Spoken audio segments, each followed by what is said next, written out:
we're going to come back into special session next week. And for those of you who have fought this issue, pick your issue. Pick your issue that led to this. We have major post-secondary educational institutions that graduated 0 teachers of color.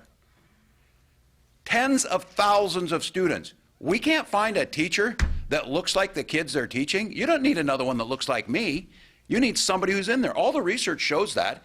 If we're going to close the achievement gap in Minnesota, we're not going to blame it on the kids. We're going to blame it on us not putting emphasis on putting teachers in front of them.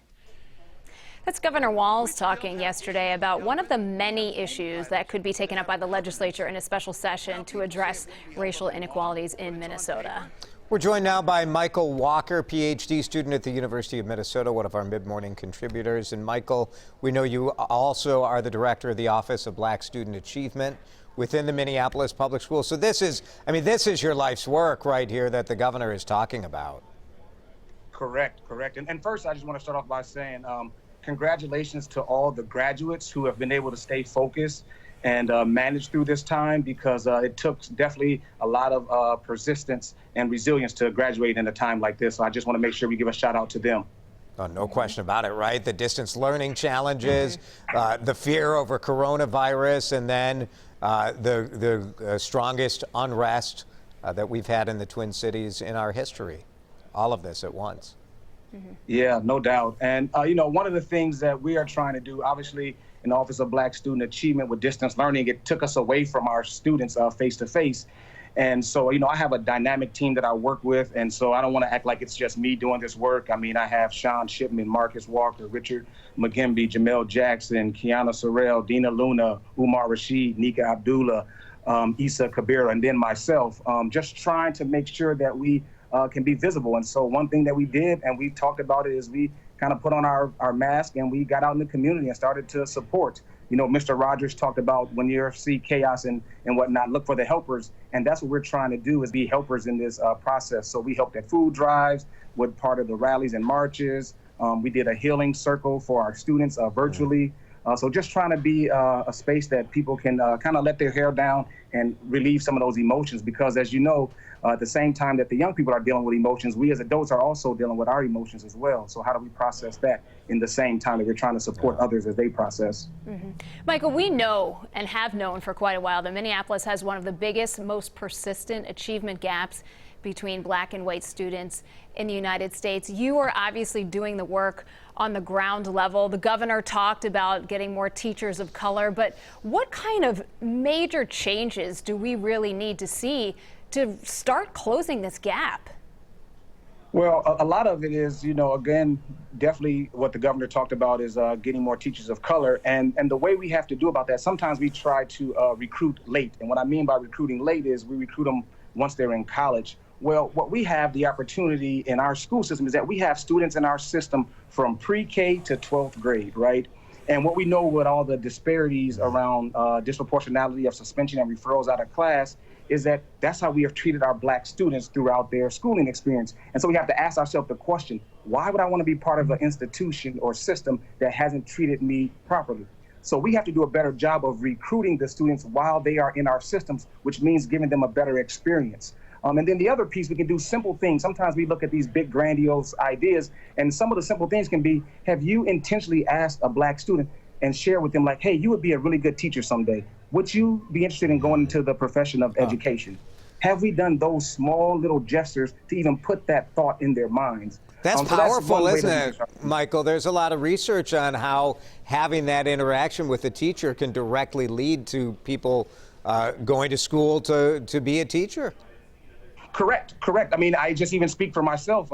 I was working at the YMCA before I got into education, and one of my teachers, Miss Westergreen, she continuously told me that I would be a good educator. And that's how I went back to get my master's in counseling. But I was just basically being the basketball coach at Roosevelt High School during that time. But she stayed in my ear and built that up in me, and then I eventually became an educator.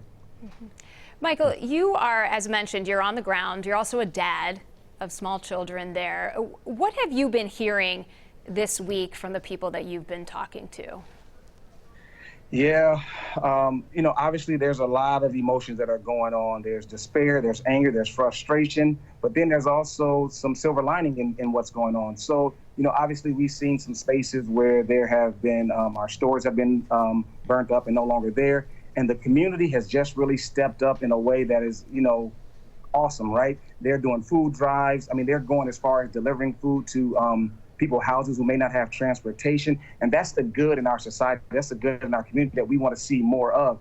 And so obviously we don't want to discount the despair and anger, but we also want to try to highlight some of the silver lining that are in this process that we can use to propel us forward as a society to do better for our Black and brown students and community members. Michael, when you think about going forward, today, of course, the first memorial service for George Floyd. I will confess I have a little bit of a fear that people are going to want to put a bow on things today or over the next couple days and think like, all right, we've had the protest, we've talked about this, and I don't know that that's enough. No, it's definitely not enough, right? As we know, we are going to push for policies and laws to be changed, and those things are all fine and well to do. But we also have to be noticing that we have to change the mindsets. On a previous segment that we did around racial equity, I talked about how do we be in conversation with those who are close to us, right? It's important that we challenge the system. Heifetz always talks about a process of calling being loyalty to legacy. And this is a time where we can't be loyal to legacy because legacy hasn't gotten us in a position where Black folks are seen as equals to everyone else. And so we have to be able to challenge that loyalty to legacy in every single meeting, every single conversation that we're involved in so that we can get better outcomes for students and, like I said, Black community members. We have to be mindful that this is not just about police brutality. The governor talked about there's education disparities, there's wealth gap, there's home ownership, there's health disparities. All those things we have to change, and that takes ability to think through those things and challenge the loyalty to legacy. Right, and as so many people now are challenging their own feelings and own emotions right now, it's really going to take a lot of conversations that are going to be uncomfortable in the days and weeks and months and years ahead. Yeah, for sure. And we have to be willing to accept that and understand that these conversations are not personal, right? We have to depersonalize these conversations and situate them in the space where it's really about what are we doing as a society to make it better for all people.